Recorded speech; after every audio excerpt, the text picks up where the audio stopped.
So hi everyone and welcome to ESBC's Buy to Let event. Thank you so much for joining us today, especially on this rainy, miserable day, and taking time out to come and listen to us giving you an update. My name's Ashley, I'm part of the ESBC team here, so welcome. I'm also joined by our panelist of experts today. So we have Nikki Lloyd, who is our Head of Lettings at ESBC. We also have Murray Suter, who is ESBC Independent Mortgage Advisor. Hi. And we're also joined by our solicitor today from Simpson and Marwick, and we've got Jill Andrew as well. So the guys will be answering some of your questions. Thank you so much to everyone who pre-submitted a question.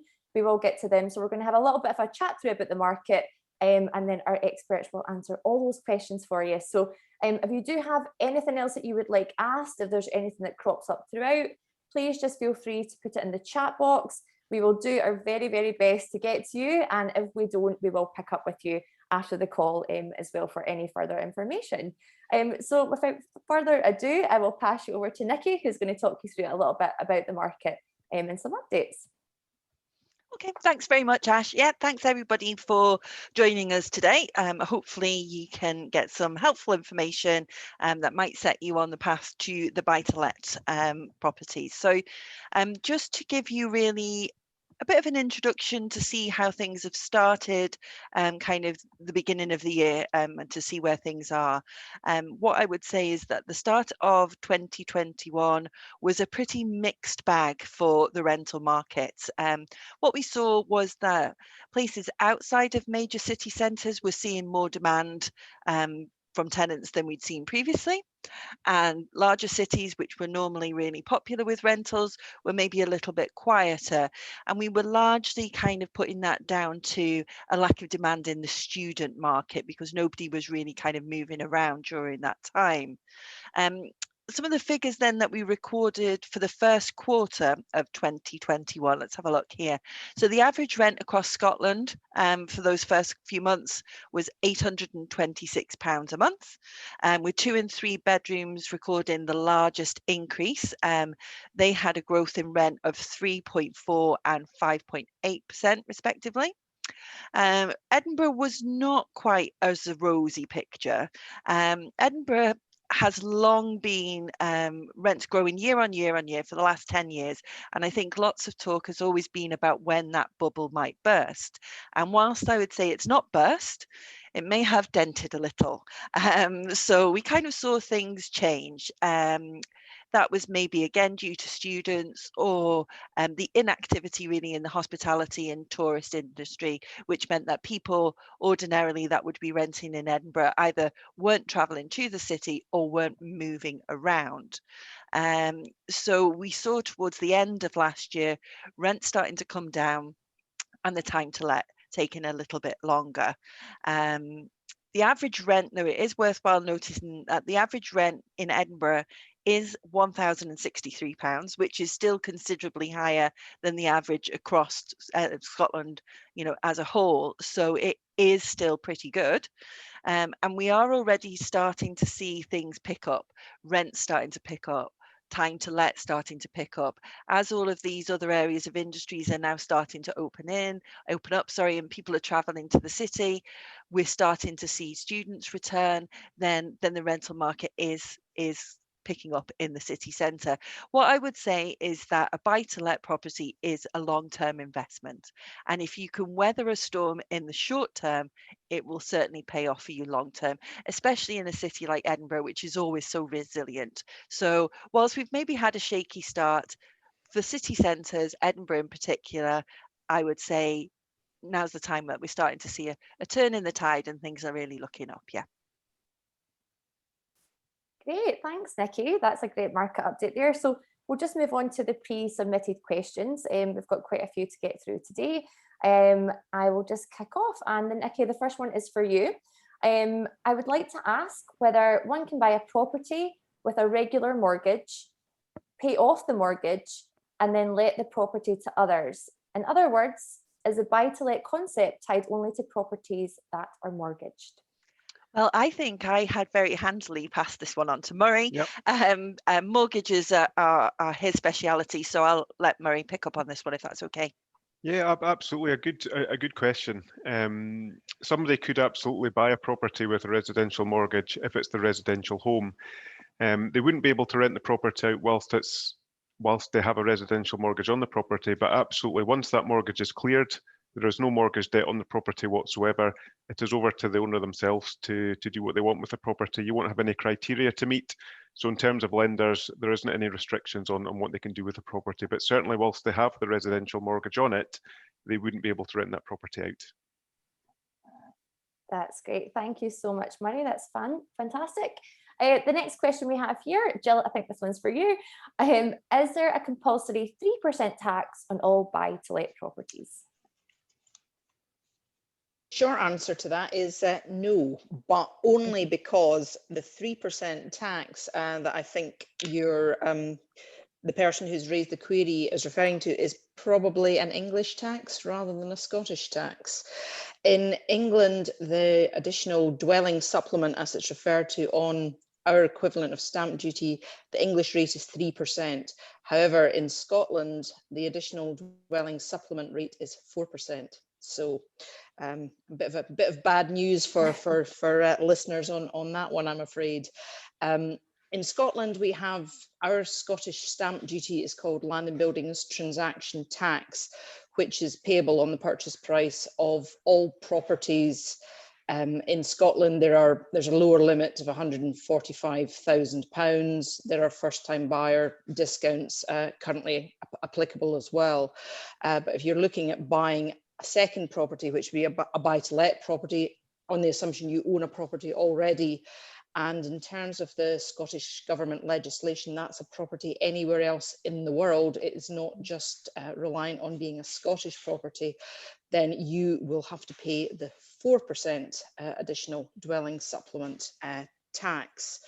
As to whether or not that tax would apply on all buy-to-let properties, there are circumstances where you wouldn't have to pay it, and that would be where you don't own another property. So if you happen to live yourself in a rental property and you're buying your first and main property, this is your one and only property, then you're not buying that as an additional property, and you wouldn't necessarily have to pay that tax.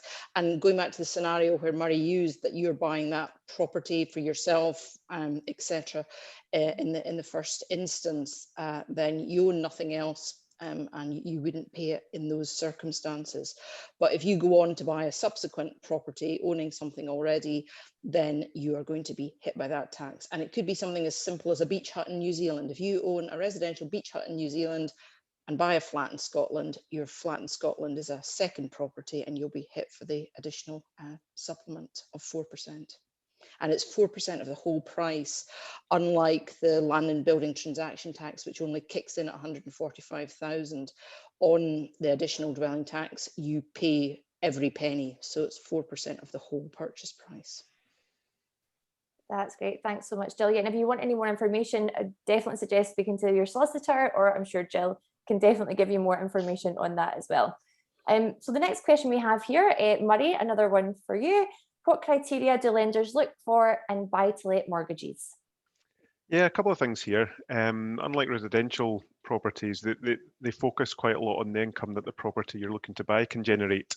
So one of the main factors for the lenders is the value of the property and what rental income that property can generate. Now, they will usually lend somewhere around about 75% of the home report value of the property, not the purchase price. As often, particularly in Edinburgh, you need to go a little bit above that to secure a property, but be 75% of the value. They will then look at the rental income, and lenders will all have their own calculations that they apply to the rental income to see whether it's achievable on that rental income to justify a mortgage of 75% of the purchase price of the home report value of the property, sorry. So yeah, first and foremost, they will look at the property itself and the rental income it can generate. Now, as with residential, they will also run credit checks on the person, taking out the mortgage as well. They're not quite so strict in looking at whether the income can support the mortgage.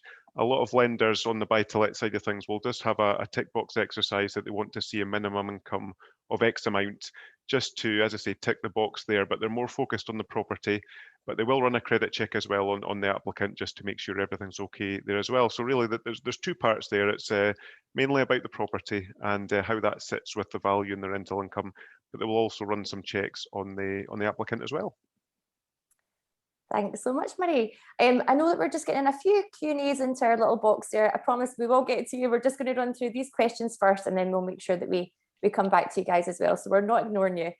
Okay, next one we have here, Nikki. I think this one's for you. So the rental market for one-bedroom Edinburgh city centre is extremely competitive, forcing rent reductions. Do the panel see this improving in the short term, and would they recommend an alternative property type or location? Yeah, I mean, one-bedroom city centre flats have kind of long been the kind of bread and butter, if you like, of the rental market, and they would just tick over and take care of themselves pretty well. But in the last 12 months, really, we have seen the demand for one-bedroom properties be reduced. However, it is worth noting that one-bedroom properties have actually recorded the smallest amount in terms of how much their rent is down. So of all of the properties that have taken a little bit of a hit, one bedrooms have actually taken the smallest amount, and they are just down just about 4% on last year. There maybe the reduce in demand has maybe been coincided with an increase in supply. So all of a sudden people maybe aren't looking for a one bedroom, and there are more one bedroom on the market than ever before. And this is likely to be from the kind of Airbnb short-term holiday let situation where landlords have decided to come out of that market and put that property on the long-term kind of let situation. So there's more properties. It has meant that competition is greater than ever. And what we have found is that the importance of presenting your property well and setting your rent at the appropriate price point is more important than ever. Properties that are in good condition have held their rent, and more than ever we are finding that tenants are looking for good condition, good quality properties. There may have been before that people were a little bit more transient in a one bedroom, but now they're really kind of looking for a good quality, it's in good condition, and then they are willing to pay the rent. So it's certainly not all doom and gloom when one bedrooms are concerned. There are still people looking to rent them. You just need to make sure that yours is better than the rest, I guess, is in good condition and it is on at the right rent. If you're concerned about the rentability, don't be. With the right guidance, your property will always rent. If you purchase for the right price, you can still get a really great yield on a one bedroom flat. However, if you've got a budget and you can afford to buy a two bedroom, then do it. It opens up the market to more people. So you've got couples or a single person wanting a second bedroom for guests or to work from home. You can have families. It does sometimes mean that they're easier to rent because you've got a larger audience. But one bedrooms are starting to make a resurgence, I think, along with other things in the market. So whilst it's been tough for them, I think we're getting there now. But yeah, quality is definitely high on the list, I would say. That's great. Thanks so much, Nikki. And the next question we have is, what's the pros and cons of a buy-to-let versus a holiday let? And Jill, that one's put down for you. That's for me. Well, the most important thing probably when dealing with this is depending on whether or not you're paying with cash or you're paying with a mortgage. And if you're getting a mortgage, then you need to speak to, Murray or your own independent financial advisor or your tax advisor with regard to how you're going to set up the funding. And as Murray would happily tell you, a buy-to-let mortgage is not the same as a holiday let mortgage. Is very, very different beasts. So you need to get your funding and your ducks all in a row before you can start doing anything with that. The other thing you do need to do is speak to your own tax advisor, accountant, with regard to how you're going to set up what you're envisaging setting up in terms of what you're buying. So are you going to do this as an individual, or are you actually going to set up a company to do it? There are tax implications and benefits for doing it in different ways. So those are all considerations that you need to sort of take detailed tax and financial and mortgage advice about first before you even set out looking at a property. You've got benefits from an Airbnb or short-term let on the basis if you've got your mortgage or you're paying cash for it, then there are tax benefits to that. It's a slightly less rigorous income tax system that you need to go through for dealing with the income that you're making and the profits that you're making in terms of the rental, but that's not necessarily going to apply if you've got a plethora of properties. So if it's a one-off, then that may well be beneficial doing it that way, because when it comes to a buy-to-let property, you've got to put that through your tax returns. So if you don't currently submit a tax return, if you're all done on PAYE, you're employed and your employer deals with all your tax, then you're going to have to either do your own tax return or enlist the help of an expert to do your tax return, because you've got to declare all your income. From that, the benefits of mortgage interest relief being deducted from your income ended last year, so that's no longer a benefit on the mortgage. You're no longer entitled to deduct your mortgage interest payments from your profits.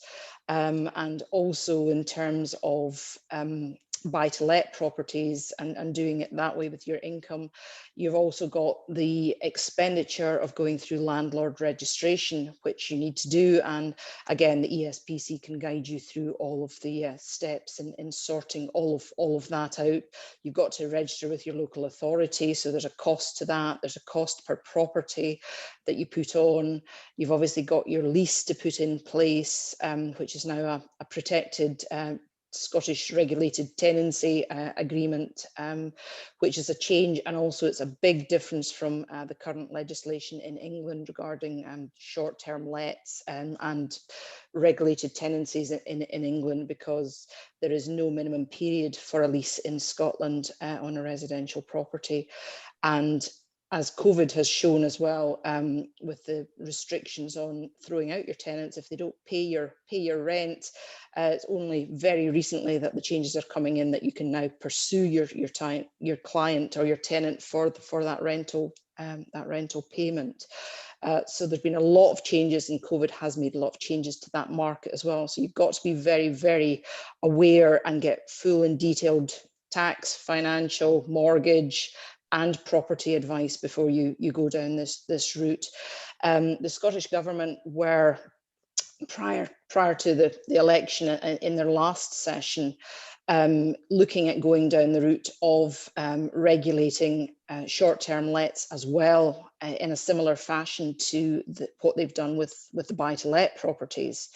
But that didn't make it to the end of the parliamentary session as a bill, so it was dropped. So it will be interesting to see whether or not that comes back on the agenda of the Scottish Parliament this parliamentary session, or whether they feel they've got enough to deal with COVID and other such things that they're talking about at the moment. But housing was in all the manifestos of all the political parties for the election, and there is obviously a shortage of housing, or a perceived shortage of decent quality housing in Scotland.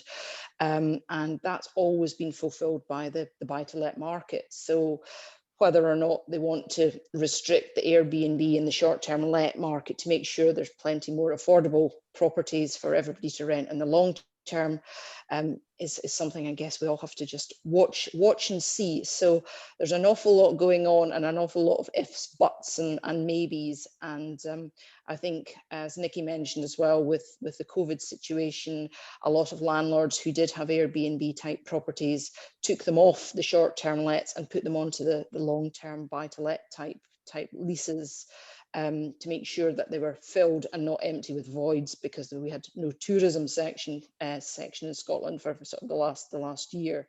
So it's one of these things that lots and lots of things to consider, and you have to go into this with your eyes wide open as well. You may have a tenant who doesn't pay you any rent, and in a COVID situation that could be no rent for a year. So you've got to be very, very careful getting the right advice. Jill, that was fab. Thank you so much for that answer. Next one up is for you, Murray. Can first-time buyers get a buy-to-let mortgage? Yeah, I think a very short answer to this one is yes, you can.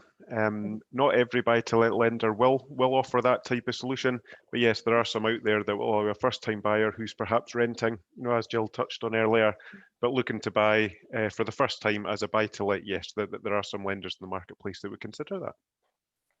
Perfect, thank you. So just get in touch with Murray if you want to find out a little bit more. Okay, next question we've got is looking to potentially invest in a buy-to-let for the first time. I'd like an idea of the benefits, the trials and tribulations of a buy-to-let investing. Nikki, over to you for that one. Thanks. So benefits, trials, tribulations, yes, there are all of those things. I think really for the benefits, of course, you want to benefit financially. That's the main benefit that you're looking down. What you're doing is making an investment. And for some time now, the housing market has been one of the few marketplaces that has seen growth. I think we've known for a little while that money in the bank isn't really making anybody much these days, whereas property in the long term can. So what I would say is the benefit to you financially will depend on your own circumstances. And like we've all said, make sure you get the right advice for your personal situation to make sure that it's going to stack up, so that the benefits are going to pay for you. What I would say is when you're starting the process is be super clear about your budget, how much you have and what you are prepared to pay, but also think about what else you need to include in that budget. So not only do you need to buy the property with that budget, you need to think about things like the additional dwelling supplement tax. You need to figure that in your budget, solicitors' fees, preparing your property for the rental market. If you're using an agent, then their fees, insurance, if the building is factored, and of course, any taxable income. So those are things that you really need to set straight to make sure that it is going to benefit for you. With all investments, there is an element of risk, and it's exactly the same when it comes to a buy-to-let property. What you need to make sure is that you can be prepared, I think, for those eventualities. So things like larger maintenance bills, the boiler breaks down and that needs to be replaced, or if your tenants fall in arrears. What I would suggest is that you give yourself enough of a cushion financially so that if something like this does happen, then you can kind of get through it, and it doesn't become too much of a trial and tribulation because you factored it in.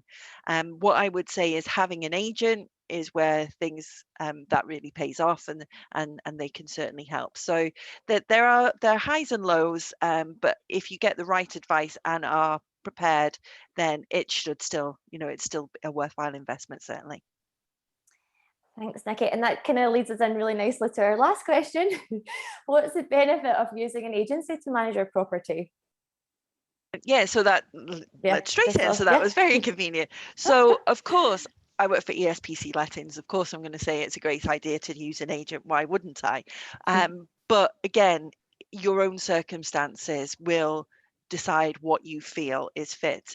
The cost of maybe paying an agent a management fee might feel significant, but what it will do is bring you peace of mind, to make sure that your tenants are being looked after, to make sure that your property is being looked after, to make sure that you are meeting all of the correct rules and regulations. As Jill said, certainly during the last 12 months, there have been a lot of changes to the structure of the lease that we've been able to issue, and particularly around terms of serving notice and evicting tenants. So by using an agent, you are really making sure that things are kept up to date.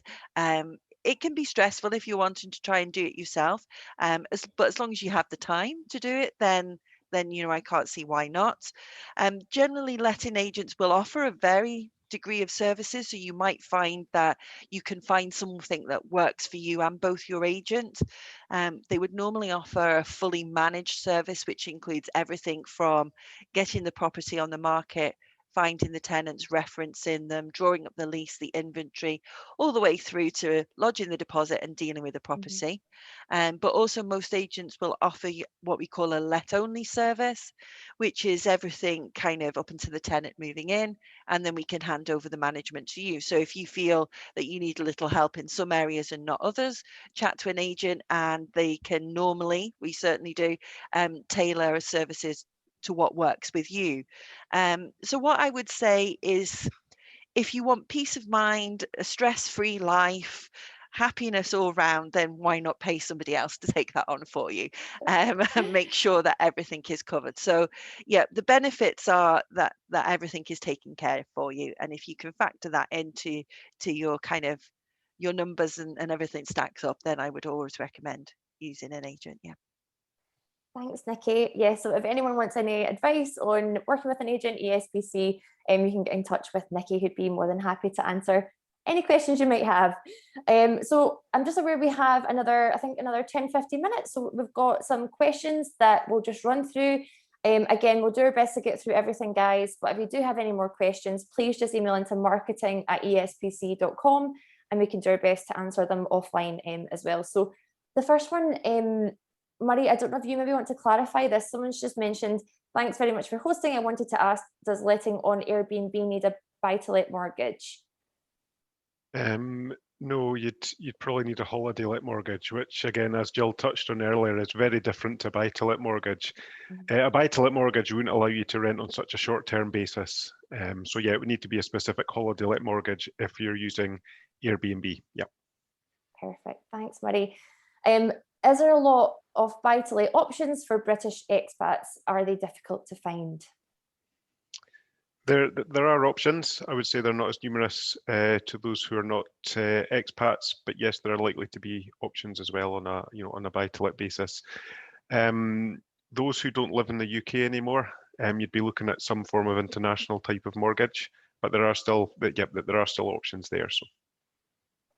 Perfect. And we've just got a couple of ones here that are coming up on the LBTT. So, Jill, I don't know if you want to just kind of go over these ones. Absolutely fine, no problem. So we've got one here that says, does the first-time buyer LBTT discount still apply for a first property if it is bought with a buy-to-let mortgage? I'm not sure if that's... Yes. Yeah, no. If that is your first property, you own nothing else anywhere else in the world, you've never bought a property or never owned a property before, you are a first-time buyer, regardless of what it is you are buying and what the purpose is for. So you would benefit from that. So that's the way it works. And I think somebody put a question in the chat as well, asking about whether or not you paid the LBTT in addition to the ADS. I'm afraid, yes, you do. So it would only apply if you were buying over the £145,000 lower limit. So if you're buying at 200,000, you will pay the LBTT rate. I'm not going to tell you what that is because the calculations in the Scottish Government are awful, but you can find them all on Revenue Scotland website. There's a handy calculator on there which you can play away with till your heart's content, putting in various figures and working out what your rate of tax would be. But you would pay that, say at 200,000, you'd pay the LBTT plus you would pay 4% ADS of the whole £200,000. Where you wouldn't pay the LBTT would be, say, you're buying a flat, for example, somewhere where it is lower than the average price. So somewhere like some of the places in Fife, you would probably find yourself a one-bedroom flat for maybe £85,000. So there's no LBTT on a purchase at £85,000. But if it's for buy-to-let property and it's a second property, you would pay ADS on the £85,000. That's perfect. Thanks so much, Jill. We've got another couple of questions here. Nikki, what Edinburgh postcodes are solid performers in rental market over the past decade? That might be something that's, yes, my question, but do you know? Yeah. I mean, over the last decade might be stretching my memory, to be honest. I can't remember what I'd done yesterday. There are two. Not always the same thing is what offers the best yield and what is the most popular. So sometimes there is a slight discrepancy in areas that we're finding rent better, but those areas might not offer the best return, because actually to get a property in that area, you've paid a little bit more. So it's what's popular and what offers the best return. Like I say, not always the same, but generally speaking, there's an amount of crossovers. So I do actually have some stats. I'll have a wee flick through of kind of areas that are maybe at the moment offering kind of the best in terms of kind of rental yield and what you would be expecting to consider to be the best kind of rental yields at the moment. So I'll just quickly get these for you. You won't be surprised, or maybe you will be, given the kind of negativity we've had about poor old one beds at the moment. But actually, one bedrooms are probably offering the best return just now. What we're finding, I'll split it in postcode area, and I'll just give you a couple just to give you an idea. So one bedroom flats in EH16 at the moment are offering the best return. They average a monthly rent of 695, which you can expect to be a gross yield of 7.1%, which is the highest that we've actually seen for a while. So that's pretty good. Also, you've got, for one bedrooms, EH7 is offering a 5% yield, and EH8 is offering 5.2%. And then if we jump to the two bedrooms, kind of best areas for two bedrooms at the moment, I would say, are the EH17 postcode at 5.5% and EH7 postcode at 5.2%. So that's at the moment. Generally speaking, over recent times, there's not been a lot of change. Some postcodes will become a little bit more popular at varying times of the year, whatever. But that at the moment is where I would kind of recommend, if that helps. Thanks so much, Nikki. Another one I think that you might be able to answer is, are ESBC finding increased rental demand outside the city as the effect of longer term home working has been felt? So predominantly we just deal with properties within Edinburgh, and we have a few on the outskirts. So the majority of inquiries that we're getting really are for kind of Edinburgh and the immediate surrounding areas. So kind of out with, yes, there is getting a little bit more demand. So those kind of areas that are on the periphery, just kind of getting closer to the city bypass rather than being close to the city centre, those areas that are maybe offering a little bit more space, they've got parking, they've got a garden, then yes, we've seen an increase in those areas. As I say, we don't have an awful lot out with of Edinburgh, but some areas, Dalkeith, Musselburgh, kind of around about there, certainly we're finding that they move really quickly when we do have a rental property. People maybe not so concerned about needing to commute anymore, and you know, jump on the bus into town. It's not necessarily an issue. So yeah, it's starting to see more activity in those areas than we had previously, certainly. Yeah. Perfect. Thanks, Nikki. Okay, so we've got quite a few other questions just flooding in here. Thanks, guys. Okay, cool. So the next one we have here is, if I choose a buy-to-let mortgage as a first-time buyer, would it still be considered as a first-time buyer when purchasing my first residential property? i.e., could I still use the Help to Buy ISA? Is that Murray, Jill? Do you guys, anyone want to have a shot? From a mortgage perspective, they wouldn't be classed as a first-time buyer, certainly. Yeah. If they've got the one property and then they're looking to buy their own residential, they wouldn't be classed as a first-time buyer for mortgage purposes anyway. Yep, I would agree with Murray. And if it is just somebody who's currently renting but looking to buy their first property as a buy-to-let and continue living in their rental property, then as far as I understand the Help to Buy ISA rules, you would not be entitled to use that Help to Buy ISA for your property, because it's got to be your main residential property that you use the ISA to purchase. So you couldn't use the ISA to buy a buy-to-let property. Thanks so much, guys. Another question we have, yeah, Nikki, which areas in Scotland offer the best property cost to rent return ratio? Lucky I have some data here. So as I mentioned earlier, we obviously just predominantly deal with Edinburgh, but I have got some stats. So let's have a look. If you were looking for, so at the moment, what's performing best, I would say, so if I take a quick look at Glasgow, and as I say, this is not an area that we operate in, but I do have some information. And what we've seen is rent increases, certainly for the first quarter of this month, rent increases in the Glasgow postcode areas for all rental properties. And we've actually seen the time to let decrease as well. So you're looking at, I mean, some of their properties there, like 3-bedroom flats in Glasgow, are seeing a year-on-year increase in rent of 16.5%. So that certainly is pretty big. Aberdeen is recording losses, so maybe steer clear of that one.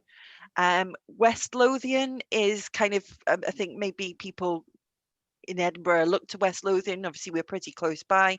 At the moment, it's kind of steady. There's the rents have dipped ever so slightly for a 1-bedroom, but have gone up in other areas. But their time to let is much lower than it used to be. So a 2-bedroom, the average time to let in West Lothian on a 2-bedroom at the moment is just 15 days. So that's pretty quick. I think the other areas that I've got is maybe Dundee.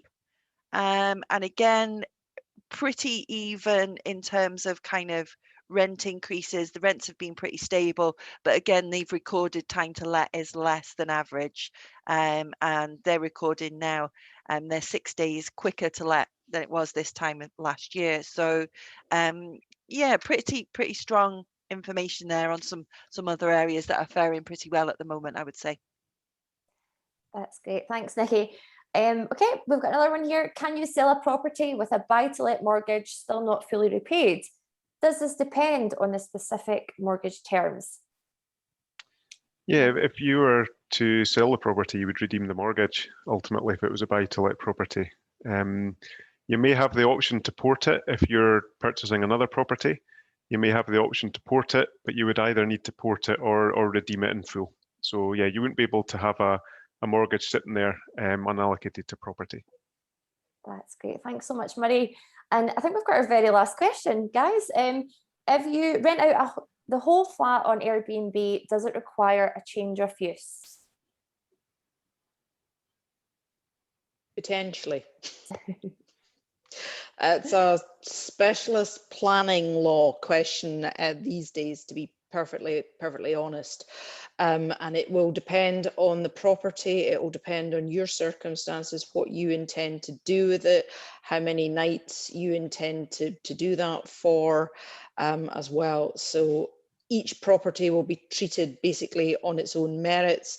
You're looking at a planning application, so you need to speak to basically a specialist planning lawyer, or your architects and other people who deal with change of use with regard to dealing with these things. But it will very much depend on the type of property you're talking about as well. Houses are obviously a lot easier to deal with than flats and tenement stairs when it comes to Airbnb. Thanks, Jill. That's fab. We've got actually just one more. I'm so sorry. Last question, guys. Thank you for all these questions. They've been great. The house I'm living in is under my husband's name. If I get a buy-to-let under my name, I do not have any property under my name at the moment. Am I considered as a first-time buyer? Do I have to pay the extra 4% on top of the stamp duty? No, you're not a first-time buyer, and yes, you have to pay the 4%. That seems horrible and cruel. Revenue Scotland, again, if you go to the Revenue Scotland website and their section on LBTT and ADS, there are really handy guidance notes on there, and there's actually one on that person's very own circumstances there. Revenue Scotland will treat a married couple or indeed a cohabiting couple as one person. So it's completely irrelevant as to the fact that you own nothing because your husband owns something. You and he are classed as one person, and that property you would buy in your name would effectively be in a joint names and would be a second property, and as such you're paying the extra 4%, I'm afraid. Might not be the answer you wanted to hear, but sorry. Well, guys, I think that's us done for today. We've answered all the questions. Again, thank you so much to everyone who came along, and just want to say a massive thank you to our panel of experts. They've been absolutely fantastic today. If you do have any further questions or anything else you want to find out about, please just email into marketing@espc.com, and we will put that to one of the experts who can definitely get back to you. But yeah, thank you so much again for your time, and I hope you enjoy the rest of your day. Thank you. Thank you. Thanks. Cheers. Bye. Bye. Bye-bye. Thank you.